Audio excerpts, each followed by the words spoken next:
Halo Sobat Misteri, selamat datang di Jejak Misteri. Kali ini kita akan mengikuti sebuah kisah yang mendebarkan tentang pendakian yang tak biasa di Gunung Slamet, sebuah gunung yang terkenal dengan misteri dan keangkerannya. Kali ini, Jejak Misteri akan menceritakan sebuah kisah yang berasal dari tweetnya Bang Restu Wiraatmaja. Untuk cerita lengkapnya, linknya aku cantumin di description box ya. Oke, lanjut ke ceritanya.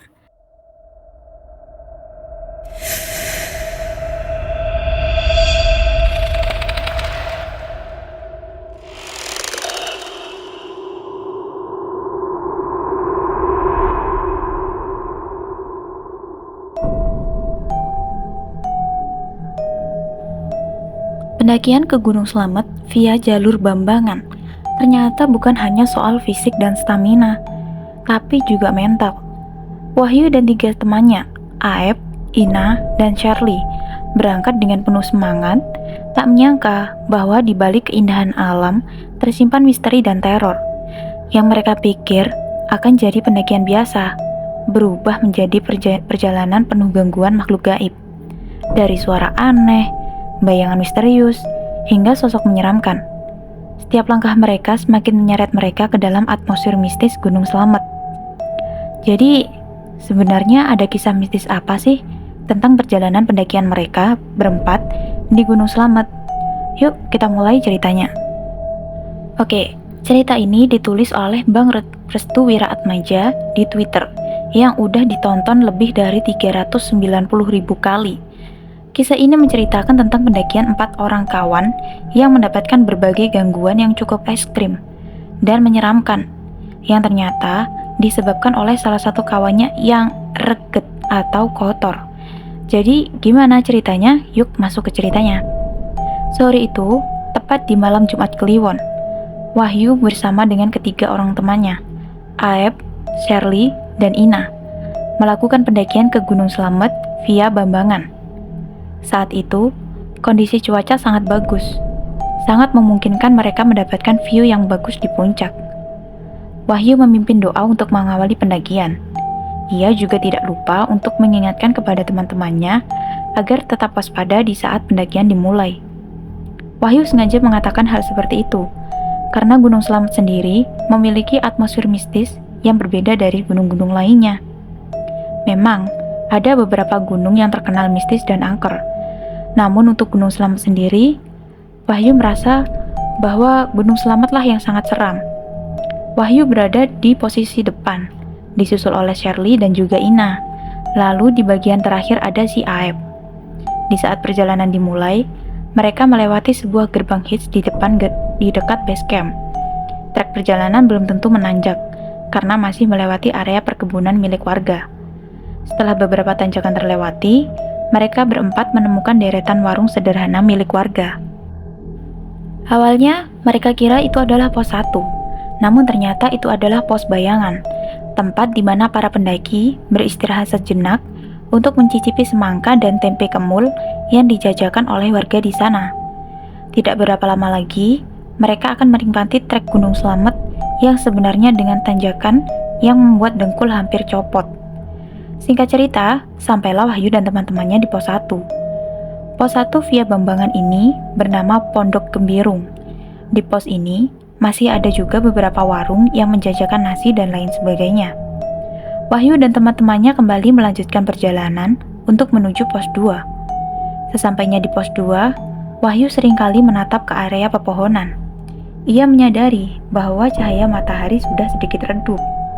Artinya, sebentar lagi matahari akan surup atau tenggelam. Wahyu meminta kepada teman-temannya untuk mempercepat sedikit langkahnya agar bisa sampai ke pos berikutnya. Namun, di saat mereka sedang fokus untuk menjejaki tanah yang curam, tiba-tiba terdengar suara aneh dari arah belakang. Suaranya seperti hembusan angin, namun berirama seperti hembusan nafas manusia. Sontak saja, mereka berempat langsung membalikkan badan ke arah belakang secara bersamaan.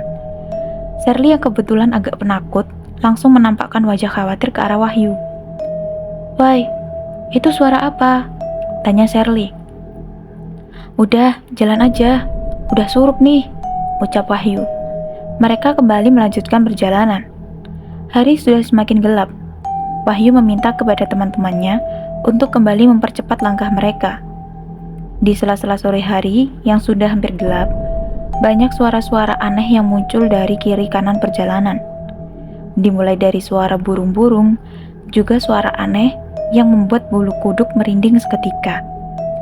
Wahyu meminta kepada yang lainnya untuk tetap waspada, tenang, dan selalu membaca doa selama perjalanan masih berjalan. Singkat cerita, sampailah di pos 3.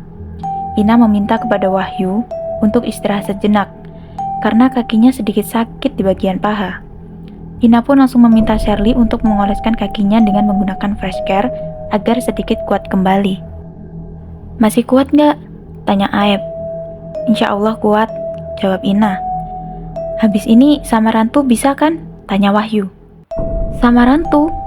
Ekspresi syok Shirley yang mendengar nama Samarantu. Ia tahu bahwa cerita-cerita mistis pendakian via Bambangan berporos pada pos Samarantu.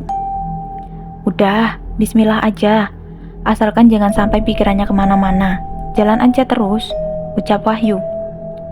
Akhirnya perjalanan pun kembali dilanjutkan. Wahyu kembali mengambil nahkoda pendakian, disusul oleh Shirley, Ina, dan juga Aep. Formasi perjalanan masih sama. Mereka akan menuju ke sebuah pos yang konon katanya sangat menyeramkan dan terkenal akan cerita mistisnya. Selama dalam perjalanan menuju pos 4, Wahyu menatap ke area pepohonan yang tinggi dan menyeramkan. Hari sudah gelap. Wahyu meminta teman-temannya untuk menggunakan headlamp guna mempermudah menerangi perjalanan. Perjalanan kembali dilanjutkan. Kali ini, Aep merasakan sesuatu di area belakangnya.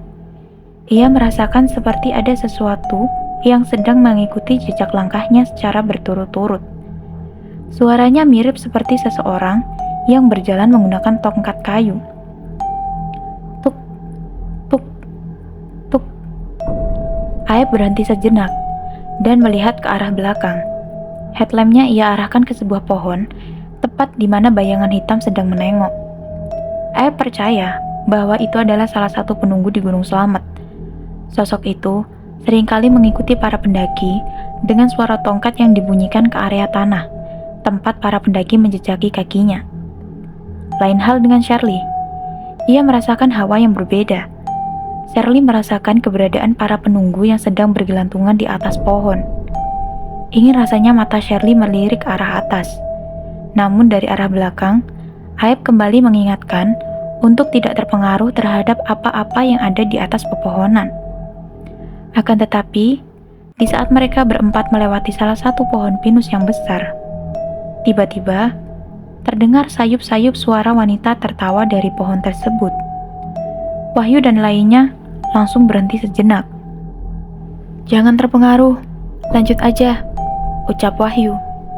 Wahyu juga meminta kepada yang lainnya untuk tidak berisik dan tetap melanjutkan perjalanan. Namun, kesialan dialami oleh Shirley. Ia melihat sosok wanita berambut panjang, memakai gaun berwarna putih yang sudah lecek dan kotor, sedang terduduk di atas pohon sambil menggerak-gerakkan kakinya. Shirley pun tidak bisa menahan takutnya. Ia menutupi kedua matanya dan berhenti sejenak. Ina yang melihat Shirley dalam keadaan ketakutan, segera memeluk tubuh Shirley dan menenangkannya. "Wai, berhenti dulu, lihat Shirley," ucap Ina. Wahyu pun langsung membalikkan badannya dan menuju ke arah Shirley. Mereka berempat berkumpul di satu titik yang sekelilingnya adalah pepohonan besar, tempat di mana banyak kuntilanak sedang bergelantungan. "Sher, lu napa?" tanya Wahyu. "Gua lihat itu." "Udah, gak usah diliatin, tetap jalan aja." Shirley mencoba untuk kuat dan bangkit kembali. Namun baru saja ia berdiri, ringikan tawa kuntilanak itu kembali terdengar. Seolah-olah kuntilanak itu tahu jika Shirley sangat penakut. "Ingat pesan gua, kalau lu takut, mereka makin seneng. Jadi gak usah takut, jalan aja dulu," ucap Wahyu. Bersamaan dengan itu, Aep menjaga mereka bertiga sambil menyoroti lampu ke arah pepohonan. Ia berharap kuntilanak yang mengganggu mereka langsung kabur begitu saja ketika sorotan cahaya senternya menyoroti ke arah wajah kuntilanak tersebut. Singkat cerita, Shirley sudah mulai tenang. Shirley kembali bangkit dan mencoba untuk melanjutkan perjalanan kembali. Mereka berempat sudah merasakan hawa keberadaan penunggu di sekitaran Gunung Slamet. Belum lagi, pos Samarantu masih berada di depan sana. Itu artinya, kemungkinan besar akan banyak lagi gangguan-gangguan yang akan terjadi di pos Samarantu. Di tengah perjalanan menuju pos Samarantu, Ina meminta untuk beristirahat sejenak. Kakinya kembali merasakan rasa sakit. Entah mengapa, ada sesuatu yang aneh yang terjadi di kaki Ina. Kakinya tiba-tiba sedikit membiru. Padahal Ina sendiri tidak terjatuh sebelumnya. Aib yang mengerti akan hal ini langsung turun tangan. Ia kemudian menempelkan kain berwarna putih yang ia bawa dari rumah. Kain itu dibasahkan terlebih dahulu menggunakan air, lalu ditempelkan ke bagian kaki yang sedikit berwarna membiru. Alhasil, Ina bisa menggerakkan kakinya seperti semula. Ingat, di gunung pasti ada saja hal yang aneh seperti ini. Jadi jangan kaget.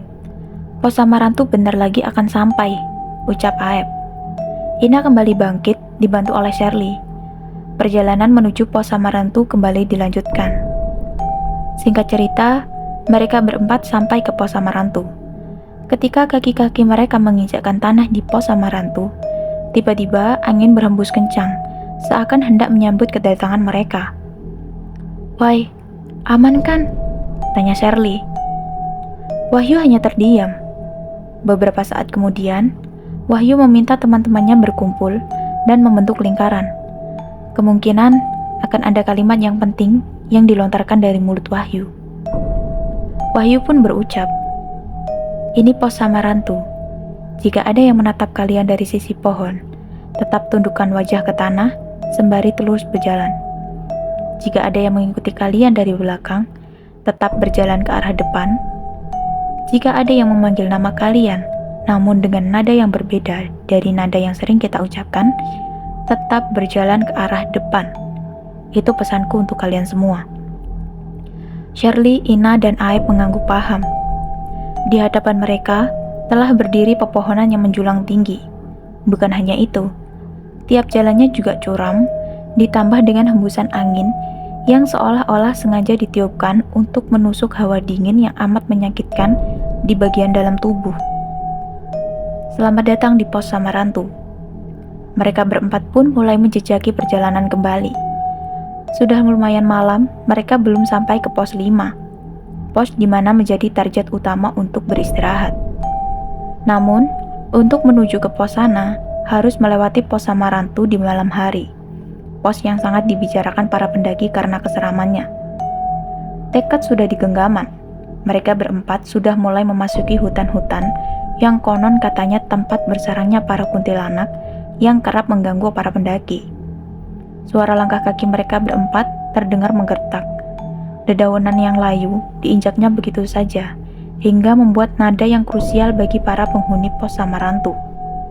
Tiba-tiba, Aep merasakan ada sesuatu yang berjalan mengikutinya di belakang. Keringat dingin Aep mulai bercucuran deras. Hatinya mulai kacau. Ia sedang merasakan ketakutan yang belum pernah ia rasakan sebelumnya. Akan tetapi, Aep tetap ingat akan perkataan Wahyu agar terus berjalan ke depan tanpa memperhatikan arah belakang yang mengikutinya. Berbeda dengan Ina, ia merasa ada beberapa sosok hitam di bagian kanan kirinya. Sosok hitam itu seperti bentukan genderuwo yang hendak mengganggunya dengan cara menggoyang-goyangkan dedaunan pohon yang ada di sekitarnya. Tidak bagi Shirley, justru ia merasakan hawa keberadaan kuntilanak yang sangat pekat. Penglihatannya amat jelas sekali ketika melihat belasan bayangan putih sedang berada di sisi bagian pohon. Tidak hanya itu, ringikan tawanya benar-benar membuat Shirley merinding seketika. Tubuhnya tiba-tiba bergetar dan langkahnya semakin berat. Ingin rasanya Shirley berteriak kencang dan menangis, namun dia masih ingat akan pesan Wahyu. Yang terakhir Wahyu. Ia hadapi pemandangan yang aneh. Dua buah pohon yang berdiri tegak dan saling berhadapan seperti gerbang menuju ke tempat lain. Di dalam gerbang tersebut, sesuatu yang menariknya untuk memasuki sebuah tempat yang berbeda. Tempat itu merupakan tempat perpindahan dimensi lain yang sangat menarik perhatiannya. Langkah Wahyu sempat berbelok ke arah gerbang tersebut, namun Shirley dengan cepat menepuk pundaknya, hingga membuat Wahyu tersadarkan. "Wai, lu salah rute," ucap Shirley. Wahyu pun terkejut ketika langkah kakinya sudah berbelok ke arah yang berlawanan dari rute perjalanan yang telah ditetapkan. "Astagfirullah. Wai, kita ngikutin apa yang lu tunjukin, tapi kita juga berhak ingetin lu ketika lu salah jalan," ucap Shirley. Wahyu merasa dirinya sudah memberikan arah yang salah, namun itu juga dikarenakan gangguan dari penghuni Samarantu yang hendak membelokkan arahnya ke arah yang lain. Pos Samarantu sebentar lagi akan selesai dilewati, namun mereka berempat seperti merasa sulit untuk keluar dari pos Samarantu. "Woi, gimana?" tanya Aib. Wahyu meminta istirahat sejenak. Ia kemudian meminum terlebih dahulu. Setelah selesai beristirahat, Wahyu dan yang lainnya kembali melanjutkan perjalanan. Setelah setengah jam kemudian, akhirnya mereka dapat keluar dari pos Samarantu. Di pos 5, mereka membuat 2 tenda. Wahyu dan Aib segera membuat tenda untuk dirinya sendiri dan juga untuk Shirley dan juga Ina. Saat itu sudah pukul jam 9 malam. Mereka harus cepat beristirahat karena pagi harinya akan mengejar summit. Namun sebelum beristirahat, mereka makan terlebih dahulu dan mengobrol sebentar. Saat mereka sedang asik mengobrol, tiba-tiba terdengar suara benda jatuh dari semak belukar tepat di belakang tenda. Mereka semua sontak terkejut mendengar suara benda itu. Entah benda apa yang baru saja terjatuh. Yang mereka takutkan adalah seekor ular yang berukuran besar. Wahyu pun segera mengecek ke arah semak belukar belakang tenda. Namun, saat ia menyoroti senternya ke arah semak belukar secara perlahan, tiba-tiba ada seseorang yang sedang mengambil benda yang terjatuh tadi tanpa kepala. Secara perlahan, orang itu memasangkan kepalanya dan kembali berjalan ke arah hutan. Dan ternyata, benda yang terjatuh tadi adalah kepala milik sosok kepala buntung. Wahyu yang melihat itu langsung merinding ketakutan. Ia pun langsung kembali ke tenda dengan wajah yang sedikit pucat. Sesampainya di tenda, Shirley, Ina, dan Aib merasakan ada sesuatu yang berbeda dari wajah Wahyu. "Wai, lu kenapa? Lu sakit?" tanya Aib. "Kagak, gue sehat kok," jawab Wahyu dengan gagap. "Oh iya, benda yang jatuh tadi apa?" tanya Aib. "Bukan apa-apa. Kita kan mau ngambil summit. Ayo cepat tidur, udah mau jam 10 lebih," pinta Wahyu. Aib merasa kalau Wahyu sedang menyembunyikan sesuatu. Bisa saja, apa yang baru saja dilihat oleh Wahyu adalah penyebab Wahyu menjadi aneh. Akhirnya, mereka berempat pun beristirahat ke tenda masing-masing. Tepat jam 1 pagi, Shirley terbangun. Ia terbangun karena kebelet pipis. Shirley pun langsung membangunkan Ina, karena dirinya sedikit ketakutan. Ia pun meminta kepada Ina untuk menemaninya. Akhirnya, Ina pun mau menemani Shirley dan mencari lokasi yang tepat untuk buang air kecil. Saat sedang menemani Shirley, Ina mendengar suara tawa kuntilanak dari arah belakangnya dan menyuruh Shirley untuk mempercepat pipisnya. Saat yang bersamaan, Shirley pun keluar dengan wajah menunduk dan pucat. Ina pun menanyakan, "Wajah lu kenapa? Kok pucat banget? Lu sakit?" Namun Shirley hanya menjawab, "Gak apa-apa. Ayo jalan." Akhirnya, Ina pun berjalan duluan sambil memegangi tangan Shirley yang sudah kelelahan. Namun, saat Ina memegang tangan Shirley, ia merasakan tangan Shirley sangat dingin tidak seperti biasanya. Ina pun menanyakan kepada Shirley, "Tangan lu dingin banget? Lu hipo ya?" Akan tetapi, Shirley tidak menjawab sepatah kata pun. Saat mereka sudah beberapa langkah, Ina mendengar suara Shirley dari arah belakang. "Nak, kok lu ninggalin gua? Lu lagi gandeng siapa?" ucap Shirley. Ina merasa kaget. Lalu ia berpikir, tangan siapa yang ia pegang sekarang? Ina pun melihat ke arah belakang secara perlahan. Bulu kuduknya merinding hingga membuatnya ketakutan. Ternyata tangan yang ia pegang sekarang adalah tangan sosok kuntilanak dengan wajah pucat. Sorot matanya begitu tajam dan mulutnya rusak tak berbentuk. Kuntilanak itu seperti mengucapkan sesuatu kepada Ina dengan bahasa yang tidak Ina pahami.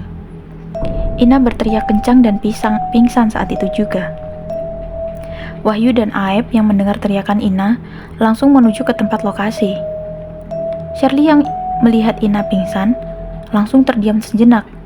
Ia menyadari bahwa di hadapannya adalah sosok kuntilanak dengan tinggi 2 meter lebih. Karena panik, Shirley pun mundur ke arah belakang. Namun, betapa terkejutnya Shirley saat tubuhnya menabrak sesuatu dengan bau yang sangat busuk. Perlahan, Shirley menatap ke arah belakang dan ternyata itu adalah pocong. Shirley pingsan di tempat. Keadaan makin sangat mengkhawatirkan. Wahyu dan Aep akhirnya menemukan Ina dan Shirley dalam keadaan pingsan. Namun yang lebih mengerikannya adalah mereka berdua sedang dikelilingi sosok para penghuni Gunung Slamet. Aep menyuruh Wahyu untuk tidak bergerak dan menyuruhnya membaca doa. Setelah mereka berdua berdoa, tiba-tiba kabut turun dengan sangat pekat hingga menghalangi pandangan mereka berdua.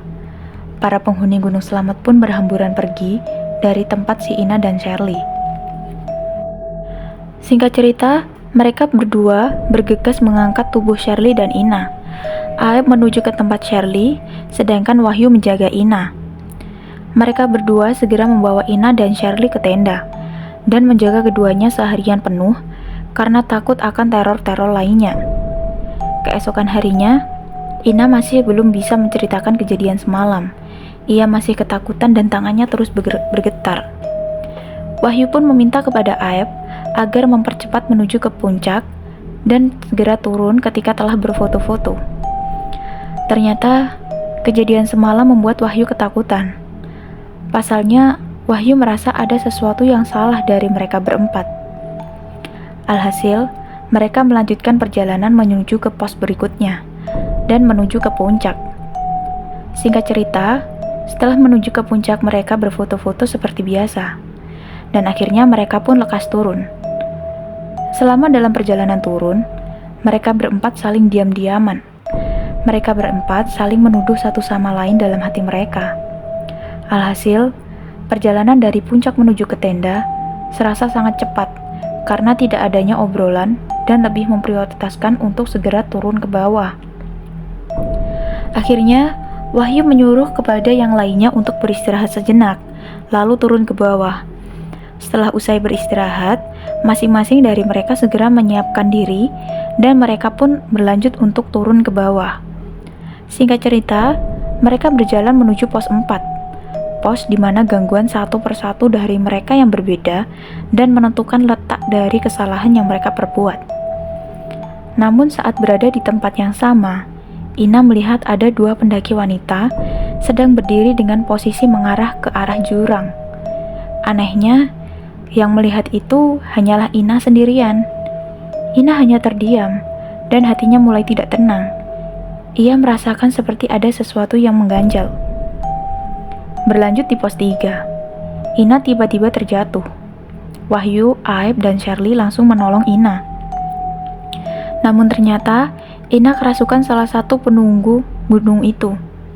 Ia berucap kepada Shirley dengan nada yang mengerikan. "Awakmu reget, Nduk. Mulio, timbang mati nang kene. Tubuhmu kotor, Nak. Pulanglah daripada mati di sini." Shirley yang mendengar itu langsung merasa ketakutan. Ia merasa dirinya adalah beban dari teman-temannya. Saat Shirley menyadari kesalahannya, beberapa saat kemudian, Ina sadarkan diri.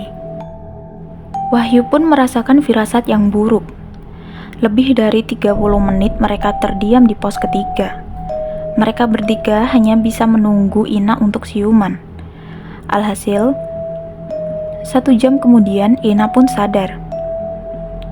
Aep segera membalurkan minyak kayu putih dan memberi Ina minum serta potongan roti untuk menambah tenaga Ina. Ina yang terlihat pucat kini kembali membaik. Alhasil, Ina pun telah siap untuk melanjutkan perjalanan turun ke bawah. Perjalanan kembali dilanjutkan. Saat memasuki pos 2, tidak ada gangguan-gangguan aneh lainnya. Mereka pun langsung buru-buru menuju ke pos 1 dan berlanjut ke base camp untuk segera beristirahat. Saat sampai di base camp, mereka mulai menceritakan hal-hal yang ditemuinya di atas gunung. Dimulai dari kepala buntung yang ditemui Wahyu, 2 pendaki wanita yang ditemui Aep dan Ina, kuntilanak yang menyerupai Shirley, dan terakhir sosok yang merasuki tubuh Ina ketika berkomunikasi dengan Shirley dengan nada yang marah. Usut demi usut, Shirley tidak menceritakan kepada teman-temannya jika dirinya sedang haid. Saat Shirley meminta Ina untuk pipis, Shirley sebenarnya berbohong. Ia sebenarnya ingin membersihkan darah haid dengan kain seadanya. Dan hal inilah yang membuat kuntilanak yang berada di sekitaran pepohonan mengganggu mereka. Sosok kepala buntung yang ditemui Wahyu adalah penduduk lokal yang dulunya ditemui jasadnya di gunung tersebut dengan kondisi kepala terputus. Sosok 2 wanita itu adalah sosok pendaki yang sudah belasan tahun meninggal, namun tidak ditemukan sampai sekarang jasadnya. Alhasil, ini menjadi pembelajaran utama kepada seluruh pendaki agar tidak ceroboh dalam melakukan pendakian, terkhusus ketika dirinya dirasa sedang mengalami menstruasi atau hal lainnya. Tamat.